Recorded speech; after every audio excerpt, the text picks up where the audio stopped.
नमस्कार मंडळी. तर आजची रेसिपी आहे चिकन खिम्याची।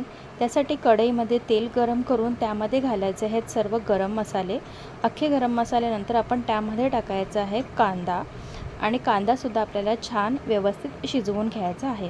कांदा शिजतोय तोपर्यंत एका वाटीमध्ये मी घेतलेले आहे दही। दहीमध्ये मी टाकलेले आहे हळद, मसाला, गरम मसाला आणि धने पावडर आणि जिरा पावडर। आता हे सगळं आपण व्यवस्थित मिक्स करून दही आणि एक मसाल्यांची पेस्ट तयार केलेली आहे। आता ह्यामध्ये अद्रक लसूण टाकलेला आहे आणि ते सुद्धा व्यवस्थित शिजवून घ्यायचं आहे। त्यानंतर टाकायचे 2 टोमॅटोचे प्युरे आणि अगदी तेल सुटेपर्यंत शिजवायचं आहे। त्यामध्येच आता नंतर आपण टाकूया दही आणि मसाल्यांचं मिश्रण आणि मिक्स करूया आणि त्याला सुद्धा अगदी तेल सुटेपर्यंत शिजवून घ्यायचं आहे। थोडा वेळ लागतो तेल सुटायला, पण तेल सुटेपर्यंत शिजवायचं। आणि नंतर मग त्यामध्ये आपण घालायचं चिकनचा किमा आणि व्यवस्थित आपल्याला हा किमा या मसाल्यांमध्ये मिक्स करून घ्यायचा आहे।